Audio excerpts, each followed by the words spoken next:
मुख्यमंत्री देवेंद्र फडणवीस आज सोलापूर दौऱ्यावर आहेत। सोलापूर महानगरपालिकेच्या निवडणुकीतील भाजपच्या 102 उमेदवारांच्या प्रचारार्थ आज मुख्यमंत्री देवेंद्र फडणवीस यांची सोलापुरात जाहीर सभा आयोजित करण्यात आली। आपण पाहू शकता भव्य दिव्य असा जो आहे तो पेंडॉल इथे जो आहे तो मारण्यात आलेला आहे। आपण पाहू शकता पोलिसांचा जो बंदोबस्त या ठिकाणी आपल्याला पाहायला मिळतोय।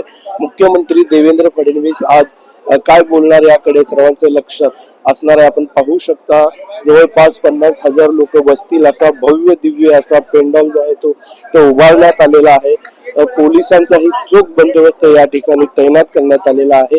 आपण पाहू शकता दुपारी 1 वाजता जे आहे ते देवेंद्र फडणवीस जे आहे ते सोलापूरकरांना संबोधित करणार आहेत। महाविकास आघाडी असेल, शिवसेना, शिंदे गट, राष्ट्रवादी काँग्रेस पार्टी, अजित पवार गट हे जे आहे ते भाजप विरोधात असणार आहे, तर महाविकास आघाडी देखील आपण स्वतंत्र बळावर जे आहे ते या निवडणुकीत लढत आहेत। भाजपला आणखीही MIM असेल, वंचित बहुजन आघाडी असेल यांचं देखील आवाहन या निवडणुकी दरम्यान असणार आहे। आपण पाहू शकता देवेंद्र फडणवीस जे आहे ते यांनी आज जे आहे ते सोलापूरच्या विकासासाठी कोणकोणते मुद्दे आज आपल्या भाषणात जाहीर करतात याकडे सोलापूरकरांचं लक्ष असणार आहे।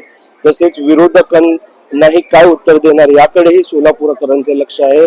सर्वच पक्षाने जे आहे ते प्रचारासाठी कंबर कसली आहे। कालच राष्ट्रवादी काँग्रेस पार्टीचे सुनील तटकरे असतील, दत्ता वरणे असतील यांची सभा झाली। त्यानंतर उद्या जे आहे ते अजित पवार जे आहेत उपमुख्यमंत्री त्यांची देखील सभा होणार आहे। त्यामुळे देवेंद्र फडणवीस जे आहेत ते आज काय बोलणार याकडे सोलापूरचं लक्ष असणार आहे। रवी ढोबळे, जय महाराष्ट्र न्यूज, सोलापूर।